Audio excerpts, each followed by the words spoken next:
If you've been listening to us for a while, have you been? You may have been hearing us say often, because we say it often, that everything that you want, whether it is a material object or a stack of money or a relationship or a circumstance or an event, everything that you want is because you believe you will feel better in the having of it. And we want you to understand that you will feel better in the wanting of it. You will feel better in its reason for being. You will feel better for the focal point of it. You will feel better for the reason to focus for it, you see. And the outcomes must come. They lean your way, they lean your way, they lean your way. You get all of the things that you want. There is nothing that you cannot be or do or have. But you have to decide, what is it that you want? You have the energy, the power that creates worlds flowing to you and through you. But it doesn't flow to you because you're just standing there. It flows to you because you're standing there with desire. You're standing there focused upon something. You're standing there having sifted through contrast and having put things into your vortex. And that vortex, which you can't see or smell or hear or taste or touch, is a moving, it is moving energy. And the energy that is moving in your vortex, because of all of the contents that you've put there, one rocket of desire after the other, that moving synergy, that energy is calling source to it.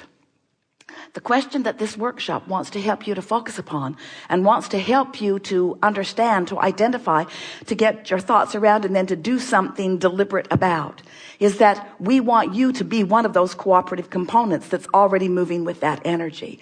We don't want you to be standing on the outside of this vibrational reality that you want so much, needing something about it to pop before you can celebrate. We want the celebration on the way to the Super Bowl. We want the celebration all along the way. We want you to be celebrating that you gave birth to the idea to begin with. That took something.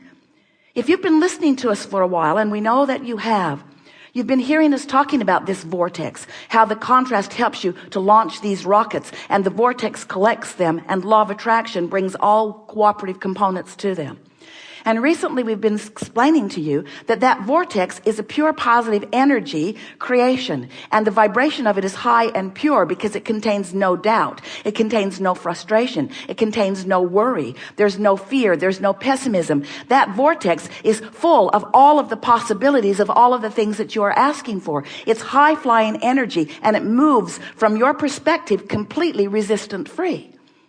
And so for what you have put into this vortex to now manifest, or a better way of saying that is to be revealed to you, you've got to achieve a similar frequency to what your vortex is. So as you raise the frequency of that which is you, then what is in your vortex flows. It flows from the vortex into your experience. And that is the grid filling in. It's the grid filling in. It's your point of attraction is what we are calling the grid. It's you right there where you stand, filling in, being filled in with the contents that you have been selecting along your way that you have put into your vortex. So as your grid is filling in, the thing that we want you to understand is that sometimes the initial idea, or what you think is the initial idea, is the grid filling in. So let's say you're living some contrast. You know what you don't want. You really know what you don't want. It probably involves other people or another person. Something's going on. You're observing the what isness of it, which is natural because here you are focused in the what isness of this leading edge time-space reality. You're going to look at it. You're going to see it. You're going to know what's going on. So you're looking at some of it, and the contrast is sort of punching you. You can feel that there is something about this that you don't want. And in that process, you're launching some rockets. What we are wanting to submit to you is that every place you stand is your grid filling in, because things are always working out for you. That's the premise that so many of you have forgotten. Abraham, do you mean that when I'm in the middle of getting something that I very much don't want, that also is the grid filling in for me? Yes. And we have a question back to you. Did that contrast help you to define more clearly? Yeah. Did that contrast help you sharpen your desire into more specifics? Did that contrast, as you focused upon it, bring sometimes more contrast and more contrast that made you even more sure of what you wanted? And is that focus of value to you? So isn't everything that's happening, whether you're standing in a culmination that isn't what you want, isn't it still things working out for you? Isn't it? So if you can relax and know that, then you can start having fun with the creation. But most humans, they only want to have fun with the manifestation. And you know how long the manifestation lasts? Not that long. Not that long. There's another and another and another. So it's time for you. We love you so much. You know what's coming next. To face the fact that you are eternally on your way to someplace better. Eternally. You're eternally on your way to yet another improvement that your life has helped you to define. And when you relax and accept the perfection of the rotten thing that's happening right now, when you accept the perfection of this not going that well, but making you more sure about what you want, the minute you get over victimhood, the minute you get over feeling sorry for yourself, the minute you get over blaming someone else for where you stand, the minute you get over being unhappy about where you stand and instead appreciative of the opportunity for the clarity of focus that's happening to you, you're going to have fun along the way of your journey.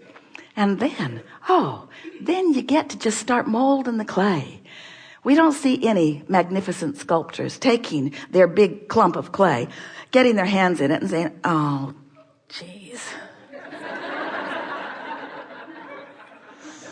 There's got to be a better way. And we don't see them taking that big clump of clay and slapping it down on the table and saying, well, that didn't turn out very well. They don't expect it to. In other words, everything that's happening is happening to your advantage. You just aren't ready to accept that everything is happening to your advantage. Because somewhere along the line, you've come to feel competitive. You've been made to feel less than. Someone's explained to you that you've got to buck up and that you've got to do your part and that you've got to pull your weight and that you've got to measure up. And that's the hard part because it's so difficult, even at early ages, to figure out which measuring stick you are trying to measure up with or to. So we just want to remind you that you came from non-physical into this focus with such clear intention of the fun that you would have. So eager about exploring what's around you and not even being very particular about where you jumped in, because you knew wherever it was going to inspire a fresh new idea within you, because you knew you weren't going to bring the memory of what you've lived before. You knew you were going to just jump in fresh as a fresh new point of attraction, a fresh new grid, not filled in with much detail, just a fresh new vibrationally outputting grid. And you knew that law of attraction would immediately begin bringing to you responses to that grid.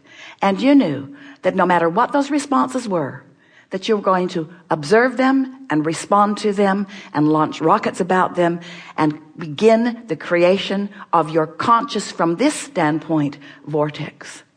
We want to remind you that since you were source energy before you came into this physical body, that much of your grid was already in place. Your point of attraction was stable. It was a grid of well-being. But also much of your vortex was in place as well, because you held intentions when you decided to come. You knew it would be rewarding. You knew it would be fun. You knew it would be exhilarating. You knew it would be exciting. You knew that it would be interesting. You knew it would be provocative. You knew that it would capture your attention, and you knew that you would focus. And you knew that when you focus, that the energy that creates worlds would flow through you. And you knew that you were going to get to direct the energy that creates worlds toward the specific things that were important to you. And you eagerly came forth into that fresh new body, that fresh new perspective, understanding these things also. You knew that even though you were in this wee small body, no teeth, pretty awkward,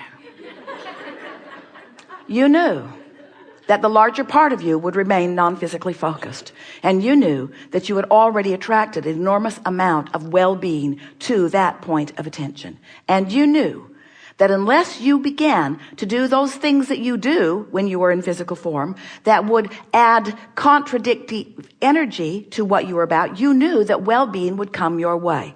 But you knew that no matter what came your way, you would get clearer.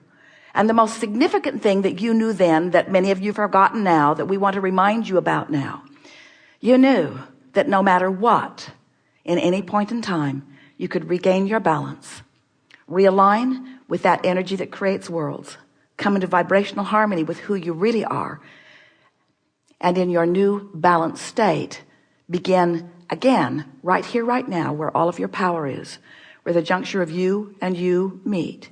You knew that you could raise the vibration of your being, and that you would then don the clarity of that broader perspective. In other words, you knew that in any moment you could see through the eyes of source into whatever situation or conversation you were about.